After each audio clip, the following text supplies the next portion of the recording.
Hi everyone and welcome along to Sonic Academy. Today with me, Chris. We are joined by a German producer who is living and residing in Amsterdam. He has released, in my opinion, one of the best compilation albums since Sasha and Digweed's Northern Exposure.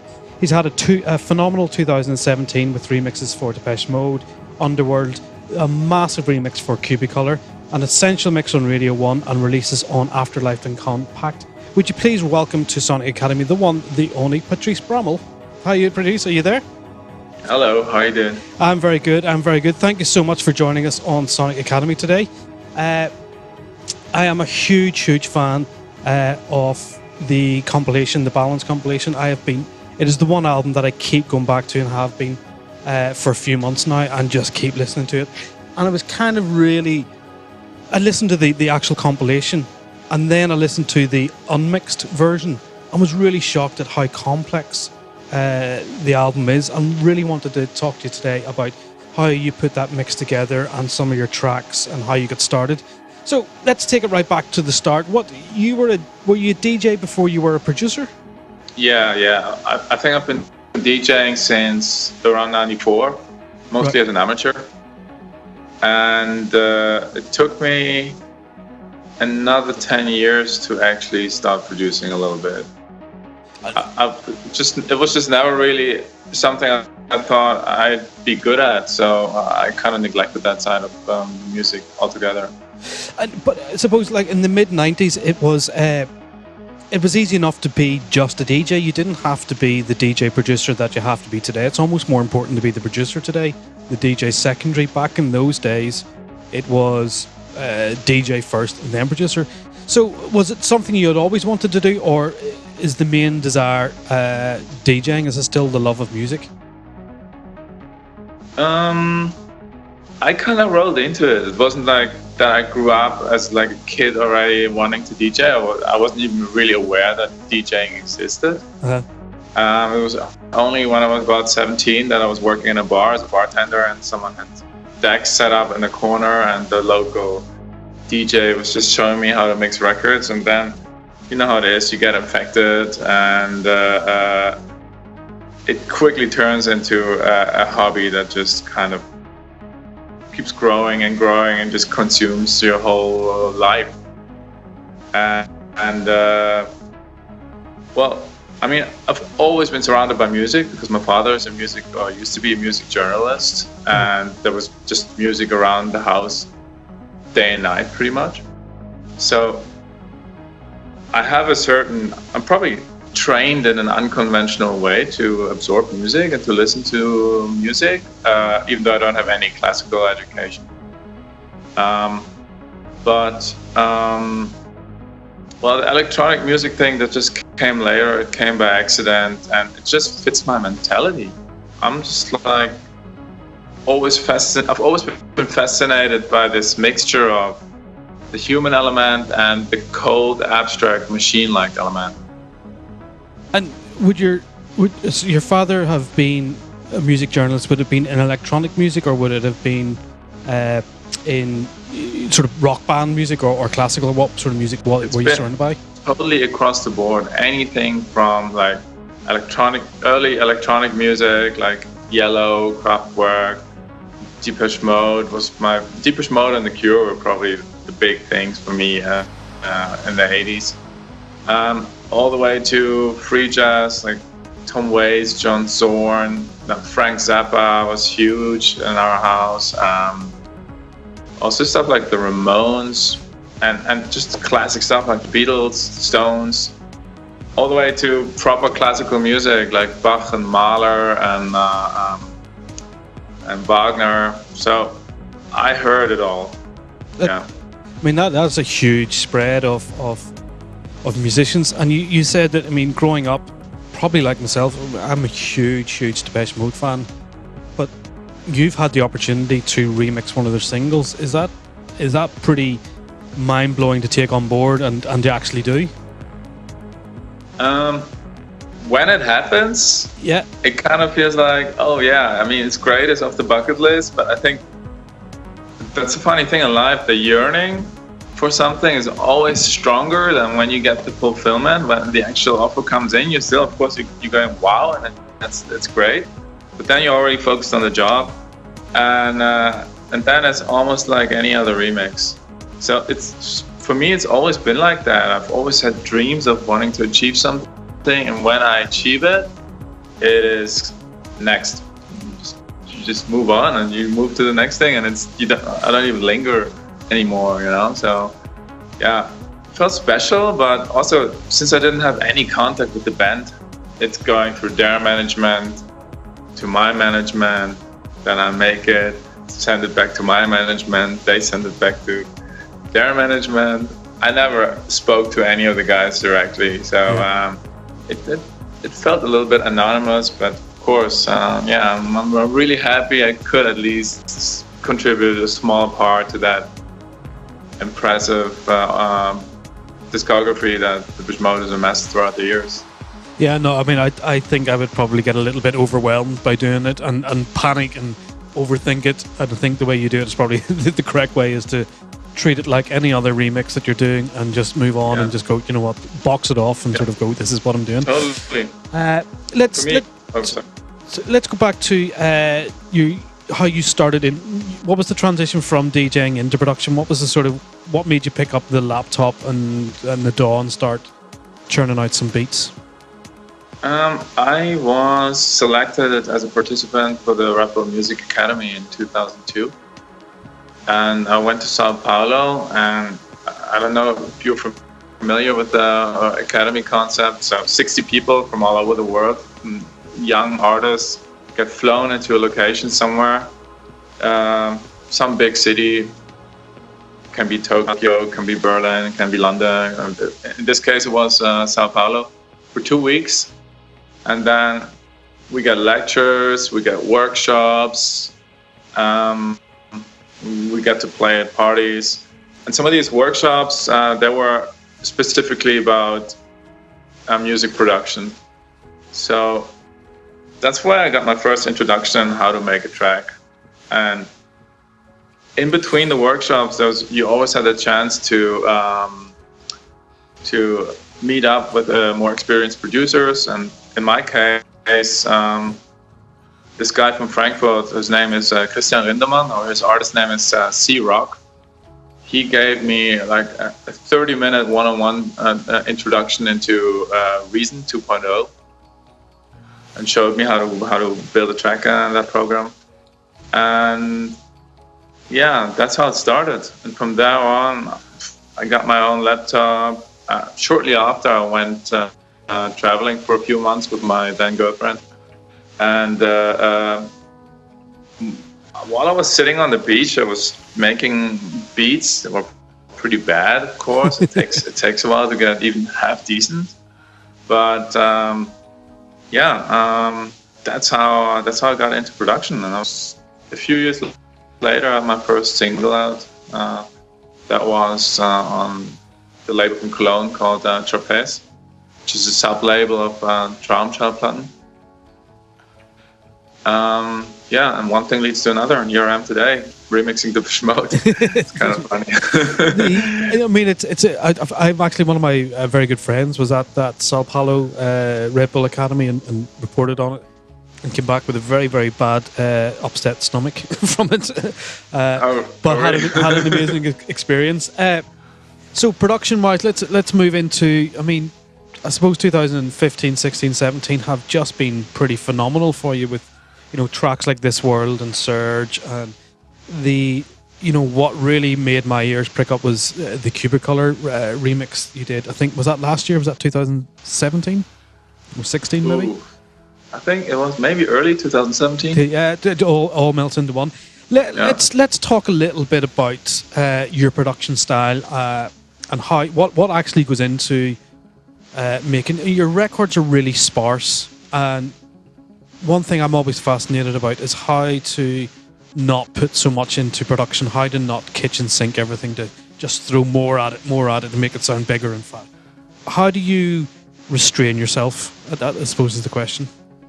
I think the most effective method of restraining yourself is, in my case, is I start from the top down. So basically, I start with finding a hook, the most important element of the track.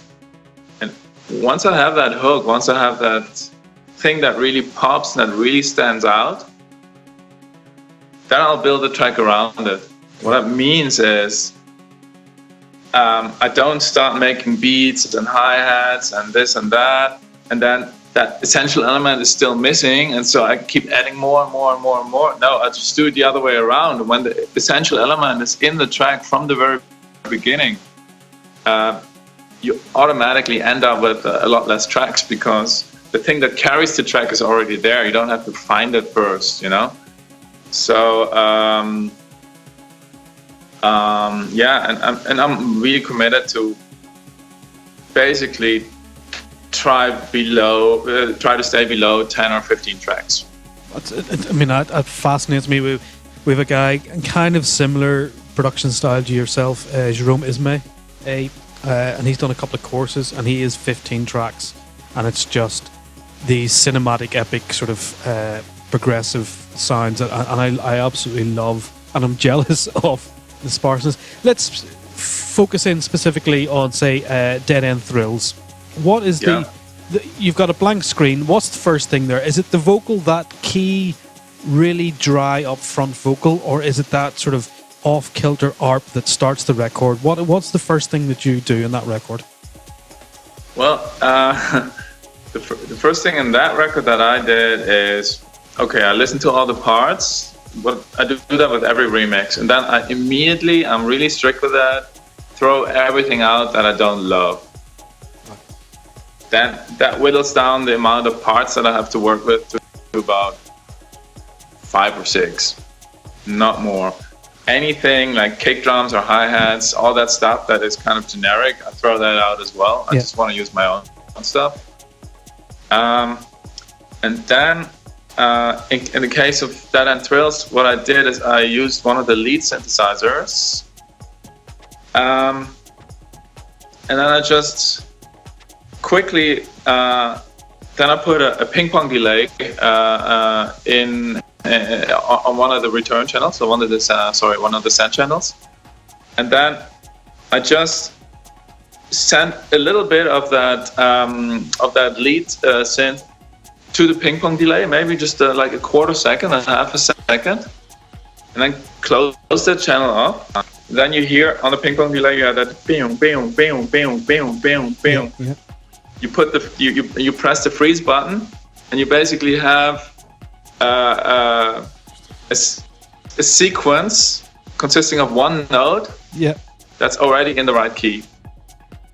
That I record and loop, and that basically gave me that first just that basic thing that's there from the beginning. That I use that a lot in a lot of my tracks. So just sending something to the ping pong delay, freezing that, and I have something that is rhythmic, that is in key, and that moves in an interesting way, and it doesn't sound like just pushing a key on a synth. Go ahead. So that's the first thing you I mean, is that a happy accident, or is this intentional? Is this you're sending stuff in? It's a mixture. I mean, it's a trick I use a lot. Yeah. It also helps me just create my signature. You never really know how what you send turns out. Often I have the original channel set all the way to 0 volume. So I don't even know what I'm sending. I'm just randomly sending something to the send. And I love doing that with vocals as well, because you get these brilliant, these kind of rhythmic voice arpeggios of voice sequences. So I have know what's going to happen, and I have don't. Give it a few tries until something comes up that sounds right, where there's a good attack in it, that's clear and that penetrates the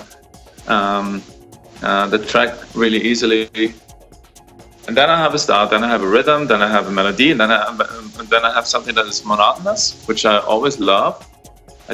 I don't like to clutter my melodic spectrum with too many notes from the beginning. So I prefer to work with one note, and then when I introduce a second element, another melodic element, that just colors that one note in a different way, you know. So they just play off each other without having two complicated melodies interfering with each other. So I try, yeah. So with the second element you're bringing in, would it be a harmony of the first sort of hypnotic note? Is that what you're looking at? Is you're bringing a harmonic element in, or same element? That isn't really standard for me. It could be one or the other. I'm really a trial and error kind of guy. In this case, it was just a beat and a bass, which I sampled of a track that I'm not going to mention. I steal all my drums, all my hi-hats from other people. Perfect. Everyone does. Don't worry about it. Everyone does. Yeah. Basically, I love that about Ableton. You just take entire beat, hi-hats, snare, loops, and then I just go into detail in Ableton, and then I just fuck it up a little bit. Yeah. Yeah. And when that vocal, when you then dropped the vocal into the arrangement, was it this sort of moment you went, holy shit, this is big? No, I didn't even, until the very end of that track, I didn't know it was going to be that popular. It's like, it just felt good because the remix wrote itself. These parts that fit together perfectly. I mean, the Cubicolor guys already did an amazing job at just composing a beautiful track. All the stems sounded really, really clear and perfect. Everything was in tune. The voice was in tune, and it felt really like playing Lego. You just put the parts together. And I think that remix in total took me probably 6 hours, maybe 8. Wow. I just did that in a day. It's really very little work. It just wrote itself. It's just so logical. I don't think about it. When I'm in the flow, I don't have to think about these things. It just happens, and I'll just imagine myself on the dance floor. I'll imagine how I would like this song to develop from a dancer's perspective or from a DJ's perspective. Then I just make sure that the dynamic flow makes sense. I try to avoid certain things like putting too many breaks in a track, which I totally hate because it just kills the flow. I hate it when a track has 2 or 3 breaks in it, and it creates this start-stop motion on the dance floor, and people just all of a sudden, now we have to stop again. Okay, there we go again, and now we have to stop again. I don't want to repeat anything. So when I produce a track, I want it to be more like a story than A, B, A, B, A, C, or something like that. You know? Yeah. So I just want it to be A, B, C, D, E, F. Just something that continues. That doesn't keep going back. So I'm often avoiding classical song structures. Just build a story that unfolds, and then at the end it contracts again. So you just build it. So what I also often do, I go straight in arrangement view. So I don't linger too much in the looping phase in Ableton, but I just start making that track straight away. I lay it out straight away. I immediately know this is where I'm going to have my break, this is where I'm going to have my climax, and then every element that's being added to that song is serving that overall flow. Amazing. And it's makes it easy, and it also makes it more efficient to work. I just work a lot faster that way. But I think it's one of the hardest things to do is to get that efficiency, that sparseness, but make it sound incredible. That's the key element that a lot of people don't have or get, is that you don't have, when you're such an expert at selecting sounds, at building arrangements, at understanding what the remix or the song needs, and understanding the dance floor. You need to understand all those key elements and be able to put them together. And it's something that I've always struggled with is not throwing so much stuff And that's why I love guys like yourself and Guy J and stuff. There's sparseness, there's justice, and what's there is right, and that's so admirable to watch a producer working like that. The Underworld Bird remix, again, another sort of sparseness. Is that an old Underworld song, and how did that remix come about? I fell in love with that song probably a year before I did the remix, and I just reached out to them through my management. I just said I want to do a remix for Bird One. I think there's something else in there that could add to the original. Uh-huh. And they were game. They sent me the parts, and I could go ahead. Brilliant. Yeah. And that, again, that's another sort of element is, if you believe in something, go and try and contact the management, go and try and send them the parts and say, look, I really want to do this. This is what I want to do. And 6 times out of 10 they're up for doing it, and we'll send you the parts. Yeah. So exactly. Is a lot of the stuff in the box or out of the box? I see some very tasty gear behind you there. Are you very much keyboard knob turning, or are you very much in the box with a few? I presume stuff like Surge, the bass line comes from a Moog and stuff. Is that what sort of your percentage of in the box and out of the box? I use synths. I think it's 50-50. But I think Ableton for me is more important than any of my synths. I could do great music with just Ableton, just sampling everything. That's how I used to work. The sampler for me is the most important thing in Ableton. I just use the sampler, which is easy to use. It has these nice looping functions and everything.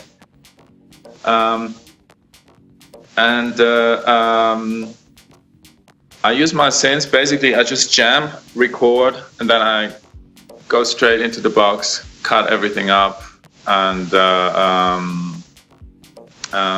just work in the box. For me, the synths, the best part is not so much the sound, but the interface. It's just a really good interface to have a lot of comfortable knobs and at the same time to manipulate the sound. There are plugins that sound just as good or nearly as good as some of the synths I have.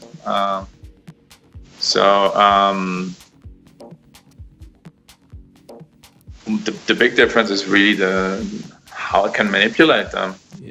And then at some point you just fall in love with the machines, but when I look at it, they're not necessarily essential to my music making.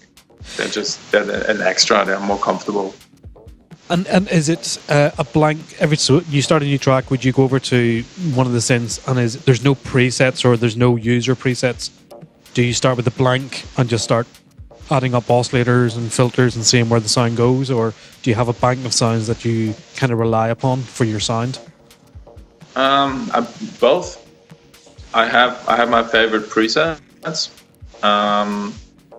And I usually use them as a starting point, and then I just tweak them to taste. But with some synths, like for instance with the Moog, I'm not a manual reading kind of guy, so I don't really even know how to save the presets properly with that thing. Brilliant. I just it's still kind of like I have a mixer. I know maybe 20% of that thing. Yeah. And it's the same with most of my gear. I either need really simple gear, like the Prophet 6, which is super simple, or I need to find a way to use a small portion of what the synth is capable of for me, and the rest I just ignore. Yeah. And then, I also have machines that are just too complicated for me. For instance, I have the Teenage Engineering OP1. Yeah. I use it as a keyboard. It's a really expensive MIDI keyboard for when I'm traveling sometimes, But just making a track on that thing for me is just too complicated. And I have the same problem with the Electron gear. I don't like to dive into deep menus. I don't like to read manuals. I just want to have something really, really immediate. That's my kind of machine. Yeah, you want to be able to touch the parameter that you want to change rather than going through sub menus and stuff. Instant gratification. I totally understand. The next area I want to cover is going back to the Balance album, and how did you put that together? I mean, it's a phenomenally huge, complex mix. Was this a labor of love? Did this something that took a long time, or there's everything there from Underworld to your Cubicolor. There's Niall's Farm and stuff on there. Well, and I think John Hopkins. Is this sort of years in the making and all coming together into one album? Not really. No. It was still just it just happened in the moment. Right.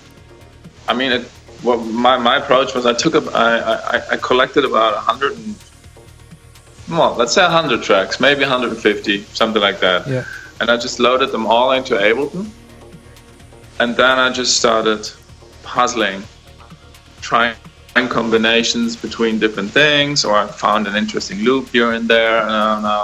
So basically you just mix and match until you find something interesting. And then at some point you just start weaving the story. You start in the beginning, maybe something ambient, maybe some voices, and then this fits in there, that fits in there. The process is really a mixture of DJing and production. Right. There's a lot of mixing in key, a lot of editing, a lot of rearranging, a lot of looping. But it's not a cerebral process that really happens very intuitively. I'm just listening and I'm like, oh, I like this, I like that, let's go with that. And maybe something dark now, maybe a voice, let's go a bit minimal.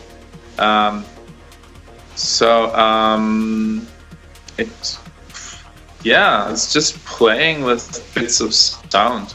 It's just like a puzzle. Yeah, I think that's what I absolutely adored about it. It was this tapestry of emotions and movements, and it's when it started to feel like it's becoming clubby, it stops becoming clubby and then goes deep and dark and underwater, and you're just on this journey. And I can't remember the first time I listened to it. I was completely locked into the journey and came out the other side just going, wow, and have repeatedly went back and just listened to it. And I will encourage, I'll try and post a link when we do the description. I'll post a link, the Spotify link, to go and listen to the album. And then I encourage everybody to go and listen to the unmixed album, because you then get the tracks that are separated and you're like, wow, because the Underworld remix, I knew it from the Balance album, and then go and listen to the original going, but that's not, completely, it sounds like two different tracks, but you can hear the elements. And I mean, I'd love to see the project. I'd love to see the Ableton project of how that is put together. It's just mind-blowingly complex, but it feels like this is your last 15 years of DJing and production all culminating into you. Look, this is what I do. This is what I know. Is that kind of what it was? Yeah, I'm not afraid to dig into my entire archive of music at any point. Also, when I'm playing out today, I think the longer I've DJed, the less I care about how old the track is. I just wanted to add to my idea of sound, and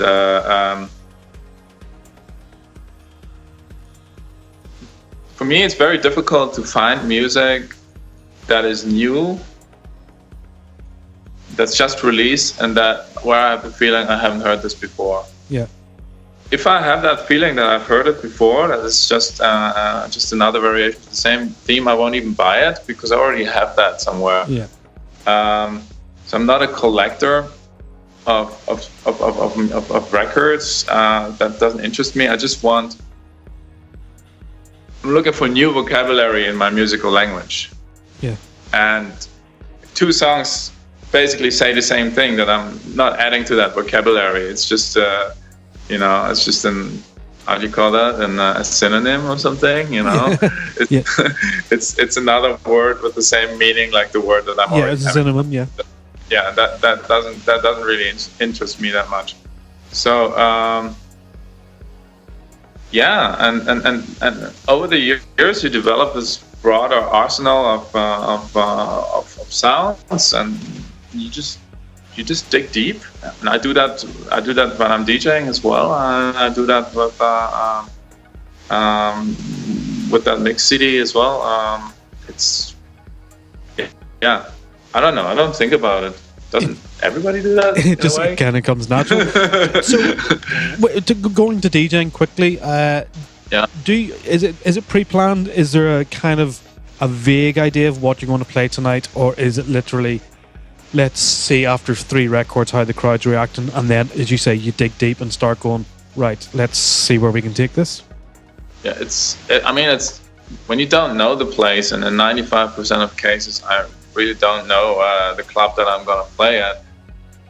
It's hard to prepare, to pre-plan for a situation that you don't know yet. Yeah. You don't know what the people are like. You don't know what the club sounds like. You don't know, what the DJ before you play, what atmosphere is already existing in the room. So you have to have a flexibility. At the same time, I want to be prepared. So I have a bunch of playlists. I have genre playlists. I have my techno playlist. I have my peak time playlist. I have my deep and monotonous playlist. I have my special weapons that are just sound effects and voices and white noise and stuff like that.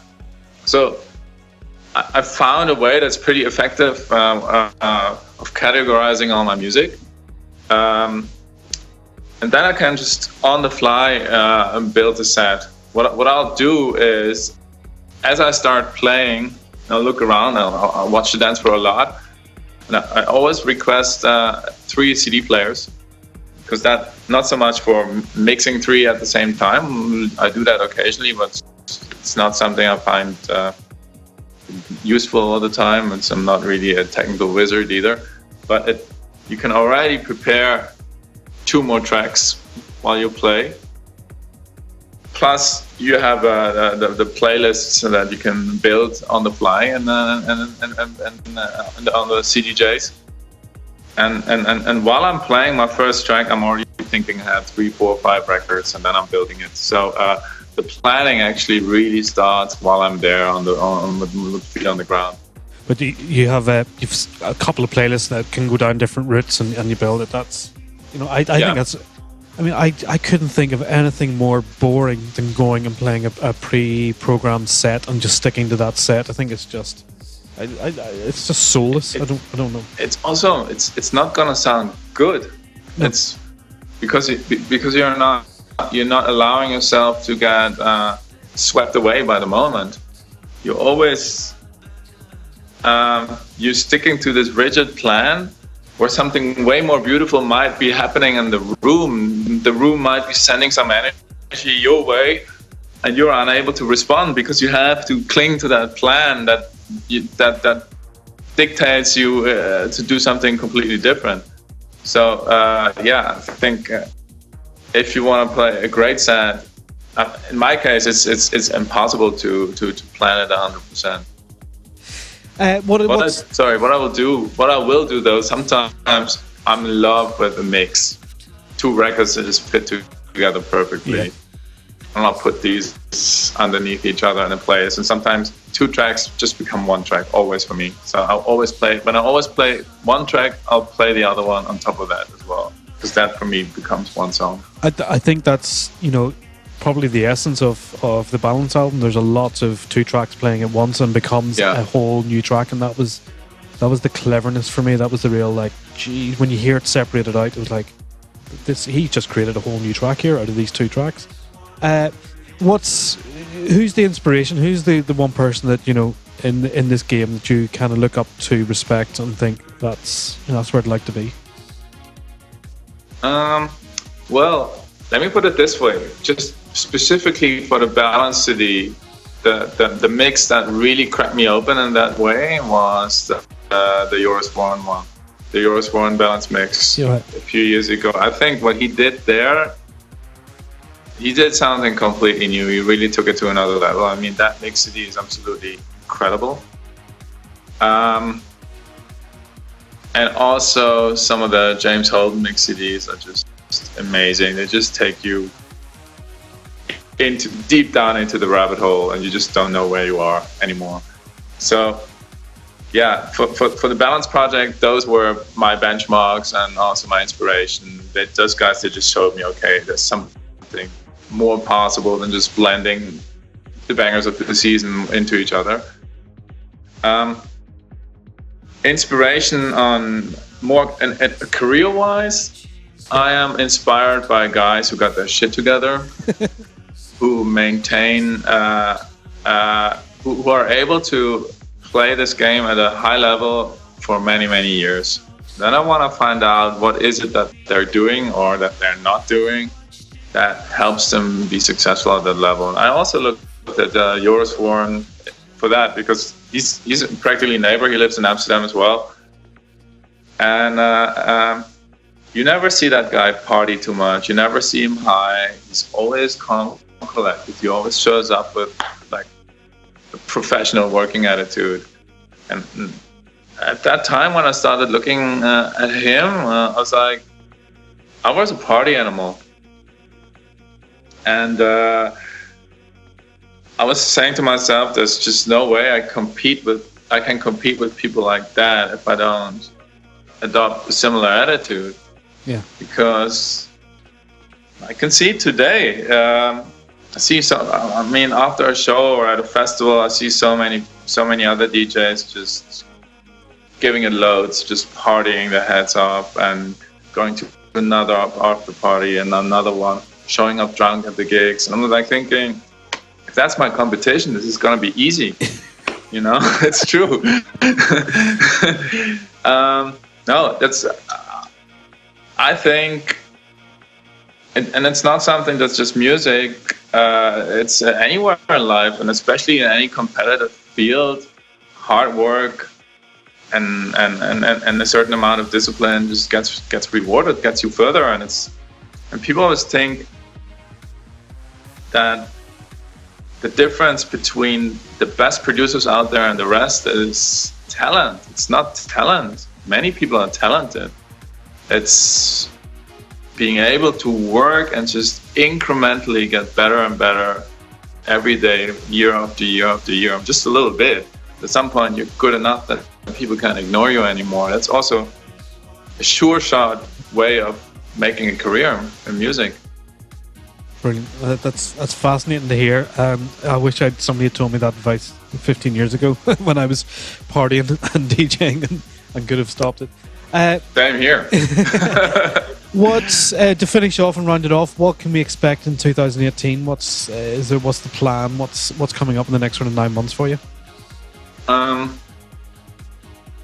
Well, a lot of touring, of course. Yeah.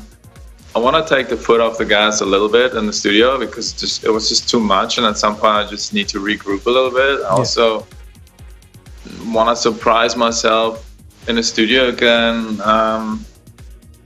I feel a little bit tired of just making these peak time records all the time. I think there's other ways of working the dance floor effectively, and I just want to try finding ways like that without alienating my audience, of course. But I want to challenge myself to keep pushing my sound forward and becoming even more unique. Well, at the same time, I have a few things planned already. There's a new Afterlife EP coming out in I think in April. And I'm currently working on a series of EPs for Compact. Once that is out of the pipeline, I'm also working on a remix for Peter Dando. Right. I'm super late on that. I still owe him one from a swap that he did for me years ago, and I really want to return the favor. But sometimes you're stuck. Sometimes inspiration just isn't there, and sometimes you just hit a dry patch. And I've hit a dry patch sometimes like for 3-4 months. Yeah. Where whatever comes out isn't just not good enough. those are the things that I'm doing right now, and for the rest, my team is working tirelessly in the background on new things. So at some point, I would like to do another commercial mix, something big. I don't know, if I had to pick, I'd do something like Global Underground or something. Yeah. But that's not entirely up to me, of course. And for the rest, just enjoy life. You know, I also wanna do other things. I wanna get fitter. Yeah. You know, work on my physical health, hit the gym a little bit more often, and just be more balanced. And also, I have other interests as well. I'm like deep into the cryptocurrency rabbit hole. I want to learn more about that. It's a hugely interesting field, the whole blockchain technology. Yeah. So there's just so much to do. I'm just short on time. Well, good luck with cryptocurrency, because it's not going too well for some people at the moment, you know. So it's but it's something I think it really resonates with DJs and producers and stuff. Is that whole technology and analyzing things and looking at things and how to make things, you know, betting and stuff. It's kind of, I can see lots of synergies with music. I am really, really honored that you did this for me today and hooked up and had a chat, because I have been listening to your music for, you know, a long time now. I've been a huge fan and really wanted to pick your brains and find and understand, you know, the thought process behind the productions and stuff. So thank you for joining us in Sonic Academy. Well, Chris, thank you so much for giving me the opportunity to share what I have to share, you know. Guys, I will post up links to the Balance album and to Patrice's Spotify. Go and listen to the tracks. Go and just immerse yourself in, as he says, go down that rabbit hole of the mix. I think it's incredible. Hope you all got something from it, and I shall see you all very, very soon.